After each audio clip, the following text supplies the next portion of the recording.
दोस्तों नमस्कार। आज की बड़ी खबरों में आपका स्वागत है। मैं हूं आपके साथ गौरव। आज के बुलेटिन में बात होगी सलमान खान को देशद्रोही बताने पर छिड़ा घमासान। आखिर अखिलेश यादव ने मंत्री को पीएम मोदी की कौन सी तस्वीर याद दिलाकर कर दी बोलती बंद। बिहार में महाभूकंप, कांग्रेस के सभी 6 विधायक नीतीश के साथ और कुशवाहा के बागी भाजपा की शरण में। आखिर कौन बनेगा बिहार की नंबर 1 पार्टी।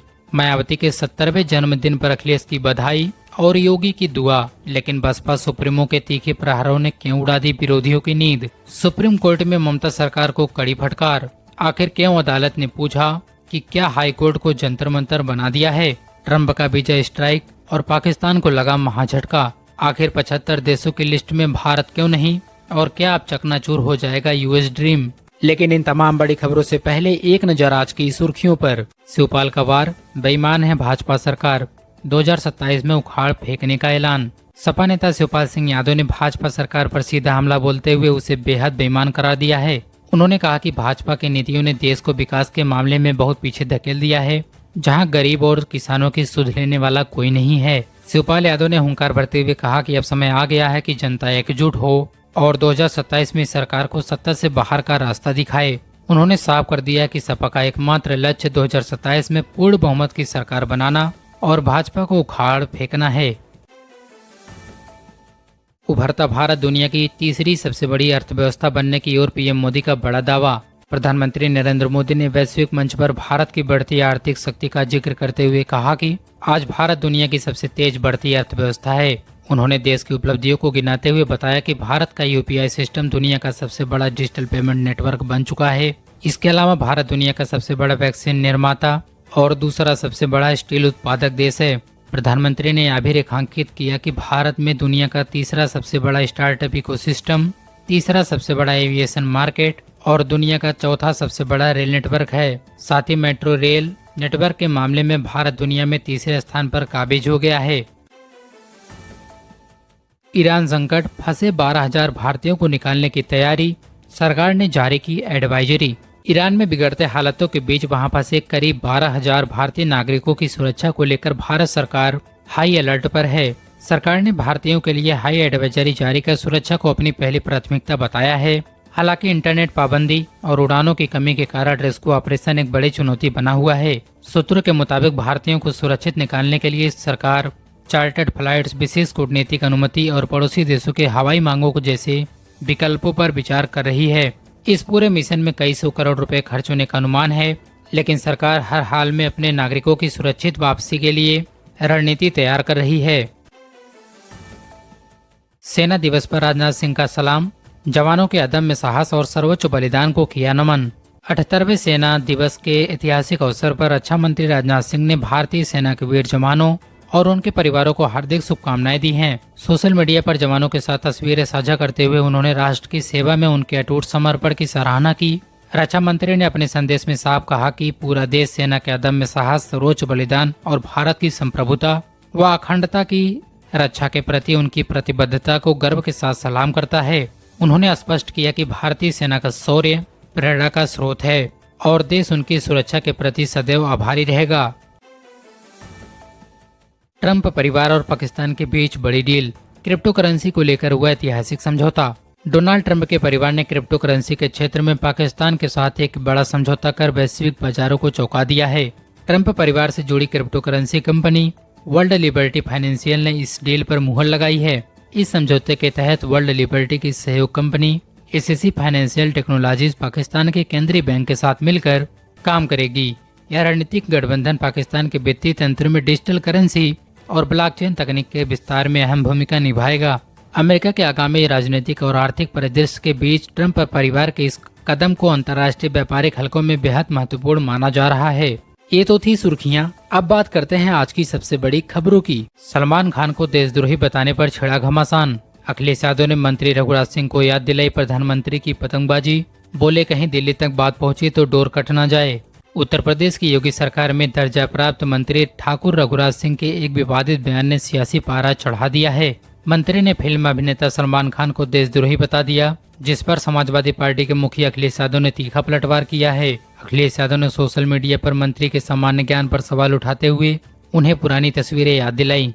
उन्होंने कहा कि मंत्री जी शायद भूल गए हैं कि उनके सर्वेसर्वा यानी पीएम मोदी ने कुछ साल पहले इन्हीं अभिनेता के साथ पतंग उड़ाई थी।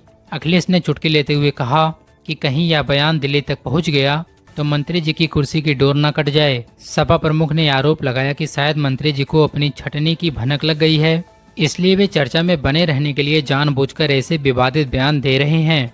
अखिलेश यादव ने बीजेपी पर निशाना साधते हुए कहा कि जब भी देश में महंगाई, बेरोजगारी, कानून व्यवस्था और किसानों की समस्याओं पर सवाल उठते हैं, बीजेपी नेता ध्यान भटकाने के लिए ऐसे अनर्गल बयान देने लगते हैं। सपा प्रमुख का कहना है कि प्रदेश की जनता अब इस सियासी हथकंडों को समझ चुकी है। असली मुद्दों को दबाने के लिए फिल्मी सितारों या विवादों का सहारा लेना अब काम नहीं आएगा। सलमान खान पर दिए गए इस बयान ने यूपी की राजनीति में एक नया विवाद खड़ा कर दिया है, जहां विपक्ष इसे बीजेपी की दोहरी सोच और विफलताओं को छिपाने का जरिया बता रहा है। बिहार की सियासत में महाभूकंप, कांग्रेस के सभी 6 विधायक नीतीश के साथ, तो क्या भाजपा में शामिल होंगे कुशवाहा के बागी? रातों रात बदल जाएगी सबसे बड़ी पार्टी की तस्वीर। बिहार विधानसभा में दल बदल की आहट तेज हो गई है। चर्चा है कि कांग्रेस के सभी 6 विधायक जल्द ही पाला बदलकर मुख्यमंत्री नीतीश कुमार की जेडीयू में शामिल हो सकते हैं। अगर ऐसा हुआ तो बिहार विधानसभा में कांग्रेस का वजूद पूरी तरह खत्म हो जाएगा। सूत्रों के मुताबिक मनोहर प्रसाद सिंह, सुरेंद्र प्रसाद, अभिषेक रंजन, आबिदुर रहमान, मोहम्मद कामरुल होदा और मनोज बिस्वान जेडीयू नेतृत्व के संपर्क में हैं। इन विधायकों ने हाल ही में कांग्रेस की अहम बैठकों और दही चूड़ा भोज से दूरी बनाकर अपने इरादे साफ कर दिए हैं। वर्तमान में भाजपा 89 सीटों के साथ सबसे बड़ी पार्टी है, जबकि जेडीयू के पास 85 सीटें हैं। यदि कांग्रेस के 6 विधायक जेडीयू में आते हैं तो नीतीश की पार्टी 91 सीटों के साथ भाजपा को पछाड़कर सदन की नंबर 1 पार्टी बन जाएगी। जेडीयू को बढ़त बनाने से रोकने के लिए भाजपा भी सक्रिय है।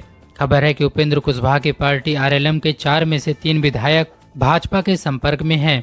ये विधायक कुशवाहा द्वारा अपने बेटे को मंत्री बनाए जाने से नाराज हैं और हाल ही में भाजपा नेता नितिन नवीन से मुलाकात भी कर चुके हैं। सियासी गलियारों में एक और बड़ी चर्चा आरसीपी सिंह को लेकर है। जन स्वराज का हिस्सा बन चुके आरसीपी सिंह हाल ही में एक कार्यक्रम में नीतीश कुमार के साथ नजर आए, जिससे उनके दोबारा जेडीयू में शामिल होने की अटकलें तेज हो गई हैं। बिहार की राजनीति इस समय सा और मात के खेल से गुजर रही है। जहां जेडीयू नंबर 1 बनने की कोशिश में है, तो भाजपा अपने शीर्ष स्थान को बरकरार रखने के लिए छोटे दलों में सेधमारी की तैयारी कर रही है। मायावती के जन्मदिन पर अखिलेश की भाजपा विरोधी अपील, तो योगी ने मांगी लंबी उम्र की दुआ। लेकिन बसपा सुप्रीमो ने प्रेस कॉन्फ्रेंस में सपा भाजपा दोनों की उड़ाई नींद। उत्तर प्रदेश की पूर्व मुख्यमंत्री और बसपा सुप्रीमो मायावती गुरुवार को 70 वर्ष की हो गई हैं। इस मौके पर सीएम योगी आदित्यनाथ और सपा अध्यक्ष अखिलेश यादव ने उन्हें बधाई दी। पूरे प्रदेश में बसपा कार्यकर्ता इस दिन को जन कल्याणकारी दिवस के रूप में धूमधाम से मना रहे हैं। अखिलेश यादव ने मायावती को बधाई देते हुए उनके संघर्षों की सराहना की। उन्होंने उम्मीद जताई कि मायावती आने वाले दिनों में संविधान विरोधी भाजपा और उनके सहयोगियों को इसी तरह चुनौती देती रहेंगी। इसे 2027 के चुनाव से पहले एक बड़े सियासी संकेत के रूप में देखा जा रहा है। जन्मदिन के मौके पर आयोजित प्रेस कॉन्फ्रेंस में मायावती ने किसी को नहीं बख्शा। उन्होंने कहा कि कांग्रेस, भाजपा और अन्य पार्टियां बसपा के आंदोलन को कमजोर करने की साजिश रच रही हैं। उन्होंने कार्यकर्ताओं से सत्ता में वापसी के लिए एकजुट होने का आह्वान किया। मायावती ने 1995 के गेस्ट हाउस कांड की याद दिलाते हुए सपा सरकार पर जमकर प्रहार किया।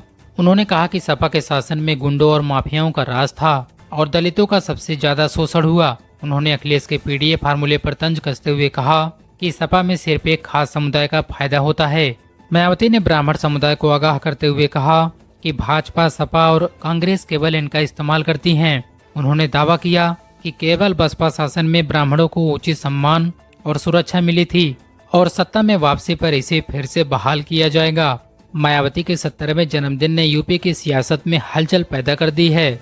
जहां एक और विपक्षी दल उन्हें साथ लाने की कोशिश में है, वहीं मायावती ने अपनी स्वतंत्र राह और एकता चलो की नीति के साथ सभी दलों को चुनौती दे दी है। सुप्रीम कोर्ट की ममता सरकार को सख्त फटकार, क्या हाई कोर्ट जंतर मंतर है? ईडी की रेड में सीएम के दखल और व्हाट्सएप वाली भीड़ पर शीर्ष अदालत ने जताई भारी नाराजगी। सुप्रीम कोर्ट ने कोलकाता हाई कोर्ट में वकीलों द्वारा की गई नारेबाजी और हंगामे पर बेहद तख्लत टिप्पणी की है। सॉलिसिटर जनरल तुषार मेहता ने जब बताया कि व्हाट्सएप मैसेज भेजकर भीड़ जुटाई गई और कोर्ट की कार्यवाही रोकी गई, तो जस्टिस मिश्रा ने पूछा, क्या हाई कोर्ट को जंतर मंतर में बदल दिया गया है? केंद्र की ओर से तुषार मेहता ने आरोप लगाया कि मुख्यमंत्री ममता बनर्जी ने आईपीएसी के सह संस्थापक के आवास से साक्ष्य और दस्तावेज जबरन उठा लिए, जो चोरी के समान है।